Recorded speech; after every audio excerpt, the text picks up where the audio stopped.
In digital Marathi, जनतेच्या हक्काचं व्यासपीठ।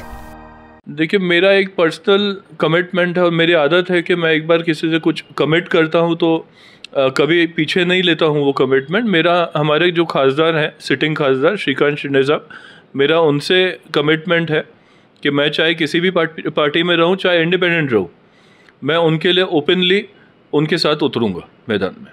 उल्हासनगर शहरातील राजकारणाचा केंद्रबिंदू असलेल्या टीम ओमी कालानी गटाचे प्रमुख ओमी कालानी यांनी शिवसेनेचे खासदार डॉक्टर श्रीकांत शिंदे यांना जाहीर पाठिंबा दिला आहे।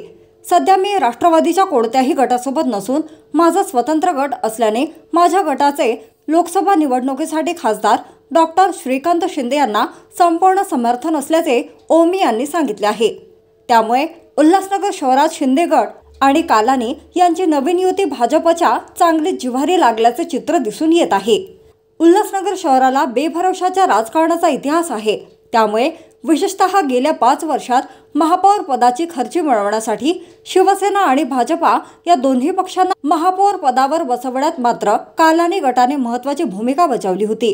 मात्र विधानसभा निवडणुकीत कालानी गटाला भाजपने उमेदवारी नाकारल्याने भाजपा आणि कालानी गटात वितोष्ट निर्माण झाले होते।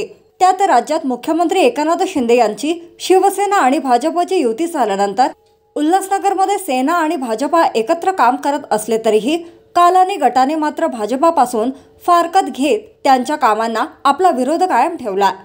मात्र याच वेळी शिंदे गट आणि खासदार डॉक्टर श्रीकांत शिंदे यांच्यासोबत साई पक्ष आणि कालानी गटाने मात्र आपले हितसंबंध जोपासत जवळीक वाढवली होती।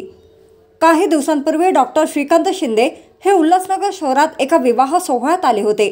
त्यावेळी खासदार शिंदे हे माजी आमदार पप्पू कालानी यांना आपल्या गाडीत बसवून कुठेतरी निघून गेले होते।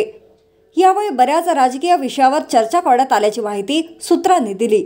शिंदे गटाची कालानी परिवारासोबत असलेली ही जवळीक भाजपच्या चांगली जिव्हारी लागल्याचे चित्र सध्या उल्हासनगर शहरात बघायला मिळत आहे। त्यात नुकतेच उल्हासनगर महापालिकेतील एका टेंडरवरून भाजपचे जिल्हाध्यक्ष प्रदीप रामचंदानी आणि शिंदे गटाचे उपजिल्हा प्रमुख अरुण आशान यांनी जाहीर पत्रकार परिषद घेत आरोप प्रत्यारोपाचे राजकारण पाहायला मिळत आहे। त्यामुळे ऐन लोकसभा निवडणुकीच्या तोंडावर भाजपचे स्थानिक नेते शिंदे गटाला कोंडीत पकडण्याचा प्रयत्न करत असतानाच बुधवारी टीम ओमी कालानी गटाचे प्रमुख ओमी कालानी यांनी खासदार डॉक्टर श्रीकांत शिंदे यांना लोकसभा निवडणुकीत जाहीर पाठिंबा देणार असल्याचे सांगितले। मी सध्या राष्ट्रवादीच्या कोणत्याही गटात नसून आमच्या पक्षाचे माजी 22 नगरसेवक आणि आमच्या सर्व पदाधिकाऱ्यांचा खासदार डॉक्टर श्रीकांत शिंदे यांना संपूर्ण पाठिंबा असल्याचेही ओमी यांनी सांगितले आहे। त्यामुळे शिवसेनेला कोंडीत पकडणाऱ्या भाजपासाठी कालानी गट आणि शिवसेना नेमका काय इशारा देऊ पाहत आहे याबाबत शहरातील राजकारणात विविध चर्चा सुरू झाल्या आहेत।